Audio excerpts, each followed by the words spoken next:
අහෝ බුදුන් වහන්සේ අපිට පිහිට වෙන්න. එම්බා යක්ෂයනි, මම තොපගේ මේ ඇතිවී තිබෙන බයත් දුකත් දුරු කර දමන්නෙමි.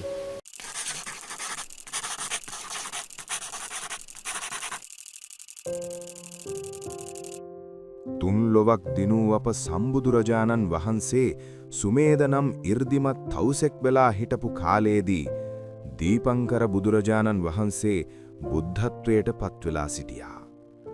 උන්වහන්සේව බැහැදුටු සුමේද තවුසාට දීපංකර බුදුරජාණන් වහන්සේගෙන් ප්‍රථම නියත විවරණ ලැබුණා. ඔබ ඒකාන්තේම මතු දිනක ගෞතම නමින් බුද්ධත්වයට පත්වෙනවා. එතැන් පටන් බුදුරජාණන් වහන්සේලා 24 නමකගෙන් නියත විවරණ ලබාගත් අපගේ මහා වීරයන් වහන්සේ දස පාරමී, දස උපපාරමී, දස පරමත්ත පාරමී යන සමස්ත පාරමී ධර්මයන් සම්පූර්ණ කර ගෞතම බුදුරජාණන් වහන්සේ නමින් දඹදිව මගධ රාජ්‍යයෙහි ගායාවට නුදුරු නේරංජනා නදිය ගලා බසිනා ඉවුරාසල උරුවේල් ප්‍රදේශයේ ඇසතු බෝධි මූලයේදී වෙසක් පුන් පොහෝ දිනයක උන්වහන්සේ ශ්‍රී සම්බුද්ධත්වයට පත් වුණා.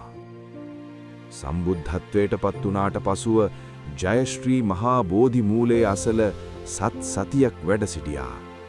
පසුව එම ප්‍රදේශයේ ඉඳලා බරණැස ඉසිපතන මිගදායට වැඩම කර දස දහසක් ලෝක ධාතු කම්පා කරවමින් ධර්මචක්‍ර ප්‍රවර්තන සූත්‍රය දේශනා කළා. අඳගාසිවත බොකොණ්ඩල්ලෝ අඳගාසිවත බොකොණ්ඩල්ලෝ. ඉන්පසු ඉසිපතන මිගදායේහිදී වස් සමාදන් වී වැඩ සිටියා. මේ වස් කාලයේදී 60 දෙනෙකු උතුම් සද්ධර්මය අවබෝධ කරගෙන රහත් භවයට පත් වුණා. ඒ රහතන් වහන්සේලා 69 දෙනා බොහෝ ජනයාට හිතසුව පිණිස දෙව් මිනිසුන්ට යහපත පිණිස ධර්ම ප්‍රචාරණයට පිටත් කරවා චරත භික්ඛවේ චරිකම් බහුජන හිතාය බහුජන සුඛාය. ඉන්පසු ආපසු උරුවේල් දනව්වට වඩින අතරමඟ තිබූ කපුවනේදී හමුවුණ භද්දවග්ගියේ නම් කුමාරයා සහ යහළුවන් 30 දෙනෙකුට ධර්මය දේශනා කළ බුදුරජාණන් වහන්සේ දහසක් පිරිවර සමග උරුවේල් කස්සප, නදී කස්සප, ගයා කස්සප යන තුන් බෑ ජටිලයන් හට සැබෑ ධර්මය අවබෝධ කර උරුවේල් දනව්වට වැඩම කර වස් කාලය ගත කළා. පසු දිනක උරුවේල් කස්සප අතුළු පිරිසහට අංග හා මගධ දෙරක වාසීන් විසින් මහා දානයක් රැගෙන පැමිණියා. ඒ දානයට අප භාග්‍යවතුන් වහන්සේ නොවැඩියොත් හොඳයි යයි කැමැත්තින් ඔවුන් හිටියා. ඒ බව දැනගත් අප භාග්‍යවතුන් වහන්සේ උතුරුකුරු දිවයිනට වැඩම කර ඒ ප්‍රදේශයේ පිණ්ඩු සිඟා වැඩියා. ඉන්පසු අනෝතත්ත විල අසල ගල්තලාවේ වැඩ සිට දන් වැළඳුවා.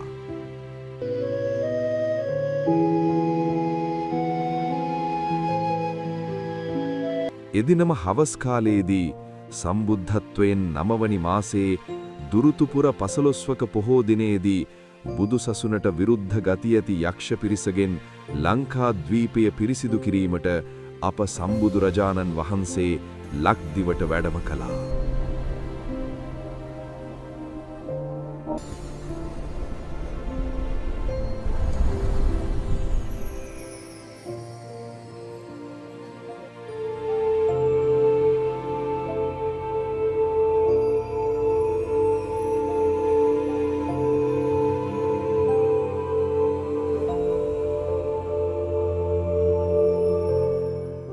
ලංකාද්වීපයේ මැද ගංගාවක් අසල යකුන් එක්රැස්වන මහා නාග වනය කියලා තැනක් තියෙනවා.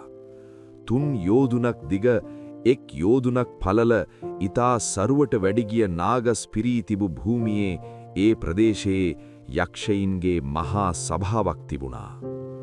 මහා යක්ෂ සභාව තිබුණු තැනට වැඩම කළ අප භාග්‍යවතුන් වහන්සේ යක්ෂයින්ගේ හිසට ඉහළින් වර්තමානයේ මහියංගන මහා ස්තූපය පිහිටා ඇති තැන ආකාශයේ වැඩසිට ඒ යකුන්හට බිය ඇතිවන විදිහට මහා වැසි සුළුංගල අන්ධකාරය 이르දි බලයෙන් මැව්වා.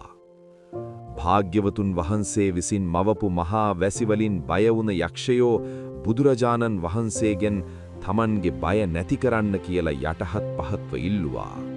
අහෝ බුදුන් වහන්සේ අපිට පිහිට වෙන්න.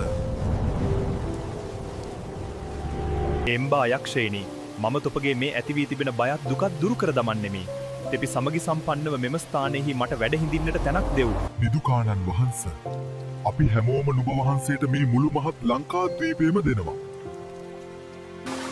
ඒ යක්ෂයින්ගේ බය නැති කළ භාග්‍යවතුන් වහන්සේ බිමට වැඩම කර යක්ෂයන් දුන්න භූමියේ පත්කඩ්ඩේ අතුරා ඒ පත්කඩ්ඩේ වටේට ගිනි ජාලාවන් යන ලෙස 이르දි බලයෙන් මවා ලක්දිව පුරා ඒ පත්කඩ්ඩය පැතිරෙන්න සැලැස්සුවා.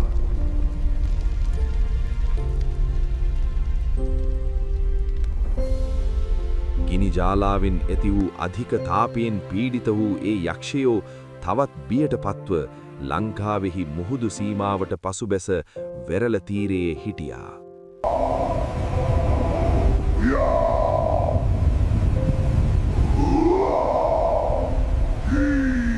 ඒ යක්ෂයන් වෙරළ ඉද්දී ලංකා ද්වීපයට ගිනිකොණ පැත්තෙන් මුහුද මැද පිහිටා තිබු ගිරිදීප දිවයින 이르දි බලයෙන් ලංකා ද්වීපයට ලංකර සියලු යකුන් ඒ දිවයිනට ගියාට පස්සේ ඒ ගිරි දිවයින තිබුණු තැනටම නැවත යව්වා.